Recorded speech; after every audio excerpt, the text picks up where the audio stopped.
The following is a transcript between Matías De Stefano, referred to as me, and his higher self, referred to as I am, originally produced on June 9th, 2021, under the constellation of Gemini, in the mental week examining through the Taurus field. Me.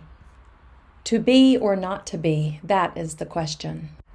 I am, whether 'tis nobler in the mind to suffer the slings and arrows of outrageous fortune, or to take arms against a sea of troubles, and by opposing end them, to die, to sleep no more, and by sleep to say we end. The heartache and the thousand natural shocks that flesh is heir to, 'tis a consummation devoutly that to be wished, to die, to sleep, perchance to dream. Ah, there's the rub. For in the sleep of death, what dreams may come, when we have shuffled off this mortal coil, must give us pause. There's the respect that makes calamity of life so long.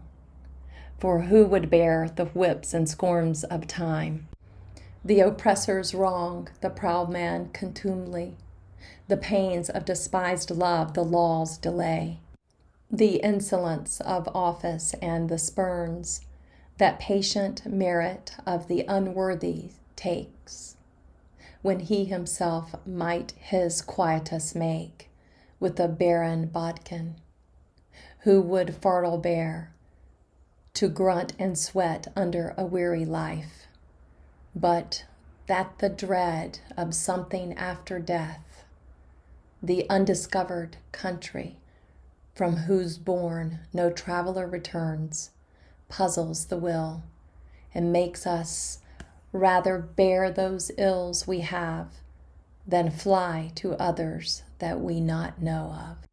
Thus conscience does make cowards of us all, and thus the native hue of resolution is sicklied o'er with the pale cast of thought and enterprise of great pith and moment. With this regard, their currents turn away and lose the name of action. Me, Hamlet, written by William Shakespeare in the year 1600. I am. This work of theatrical literature explores the infinite doubt of how to face the painful circumstances of life, such as death. It speaks of people's cowardice in the face of death, and the question of fighting to live or surrendering to death as inevitable destiny. Me. What is the question? I am. What do you think you will become once you die? Me. Intense. I don't know. I am. Have you never asked yourself the question, or do you just find it exhausting to start to think about its answer? Me. I think it exhausts me. Death opens 1,000 doors to infinity. It leads us to all possibilities. I am. Which one do you consider certain and safe? Me. The one my grandfather used to say, when I die, I will be worm food. I am. Just like that. Me. Yes. My body will shut down its energetic functions. The brain will stop pulsing. The energy will dissipate.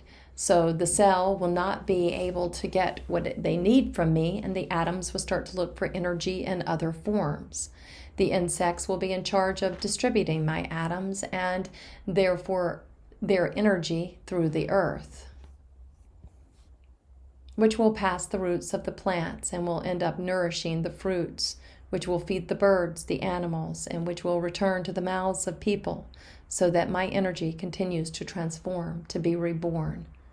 I am. So reincarnated? Me. Yes, I don't doubt that. It is logical that my energy will continue, although dispersed. I am. And what about the other dimensions? Me. I'm not sure. I am. That they exist? Me. No, that I see them. I mean, knowing that Jupiter exists doesn't mean that I can go there. Knowing that there are more galaxies doesn't mean that you can visit them. Just like knowing that subatomic particles exist doesn't make you worthy of taking one between your fingers and observing it with the naked eye. I think that we have romanticized death too much. I am. In what sense? Me. I mean that religion has created an expectation of a magnificent dream, assuring us that after we die, we go to the best place that we can imagine, where anything we want exists, where we are free and we live in peace. This has made people give meaning to their lives, a purpose, for they know that all suffering will be compensated. And this idea has been coined by spirituality, even that of our time, which sees the dimensions, such as the fifth or seventh dimension, that as paradise, where when we die, we go and we'll live happily.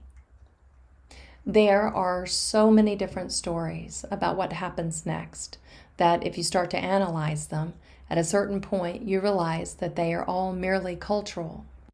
Why doesn't everyone see angels and only those of European culture sees them? Why in India do we see other kinds of things? Why do Native Americans see different images? We tend to have a conception of what happens after death that is very naturalized to how it should be, without realizing that in reality, what happens afterward, we devise according to what we are. I am. So, what would be after death? Me, the non-being. A being exists because it is composed of a trinity, right? I am spirit, soul, and body, mind, emotion, and physical, vibration, energy, and matter. Yes, me. That is, when matter ceases to be useful to energy and energy dissipates, mind ceases to have limitation and patterns, expanding as gas. That is to say, the moment the body disintegrates, the self no longer exists. I am exactly me. That is why one of the images that we shall share about death is the void. I am, yes, me, the non-being. It is, as Hamlet's monologue said, who could tolerate so much oppression, sweating, groaning under the weight of an irksome life, were it not that the fear that there is anything beyond death makes us pregnant with doubts and makes us suffer the evils that surround us rather than go in search of others of which we have no sure knowledge. What I read from this sentence is the crushing logic of life itself. If we were certain that what is after death is wonderful, an eternal dream of greatness and glory, then why not kill ourselves? Why sustain the suffering of a life oppressed, controlled, domination, manipulation, pain, effort, and toil, if it will all be over after death, beginning our paradise? I am. A good point. What do you think? Me. As Shakespeare said, it is the cowardice of men, of people, of holding on to what we have for fear of looking for another way, of the answer of being different from what you expected. What if there is no paradise? Then they have clung to life as long as possible. I am. And you, do you cling to life? Me, yes, I do. But I don't think that I do it for fear of discovering what is there later. That's not true. But because I know that when I do, I'll never again be able to be what I am today. And I like to be what I am and what I do. And I realize that the projects that keep me in this here and now is what keeps me here. I am. You base yourself then on the certainty of non-being. Me, the void, you taught it to me. What we are certain of is what we are today, for tomorrow we will not be what we are today. The universe is the void into which all is projected. The all is ephemeral compared to the magnitude of the void. And what I believe is that most people fear the void, so they fill it with pretty things. I am. And why would they do that? Me.